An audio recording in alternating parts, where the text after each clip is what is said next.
Hey, all right, let's talk about this lawsuit. It's been a real hot topic, probably because it's a lawsuit, and it is going to affect the industry entirely. But I am going to give you some videos this week that go a little bit more deeper into some of these topics. Today, I'm just going to give you the summary of what's going on and a little bit about my stance on it and what we see moving forward.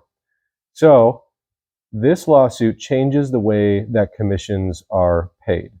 Okay, so no more will listing agreements entail a commission that the seller is already offering to the buyer's agent. So the lawsuit has taken out the commission offering for buyer's agents completely. They have wiped that term out of the vocabulary for sellers. What we expect to see happen is, instead of the listing agent going to the appointment saying, hey, seller, here's the total commission, I'm going to keep X amount, and I'm going to give the buyer's agent X amount.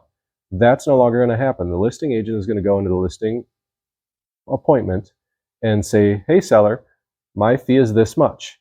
We need to entice a buyer's agent to bring a buyer to this home, and we're going to guide our sellers based on what we're seeing in the market and what variables affect them specifically, which is going to include not only, but at least your price range, your target market, the condition of your home, and your location.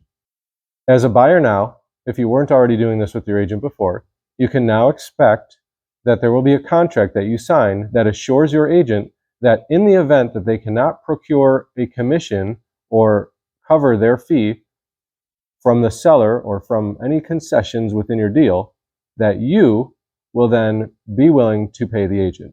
There will absolutely be no time in which you as a buyer end up paying your agent unbeknownst to you as a surprise after you've gotten under contract for the home. This is a term, this is a variable in which you place within your offer. So just like in the past, if you were a buyer and you were going to get closing costs from the seller to cover your closing costs, or to buy down your interest rate, you would know exactly what that dollar amount is, and it would come to you, and it was a part of the agreement that your agent wrote up for you in the first place. So that's exactly how this commission is going to be dealt with.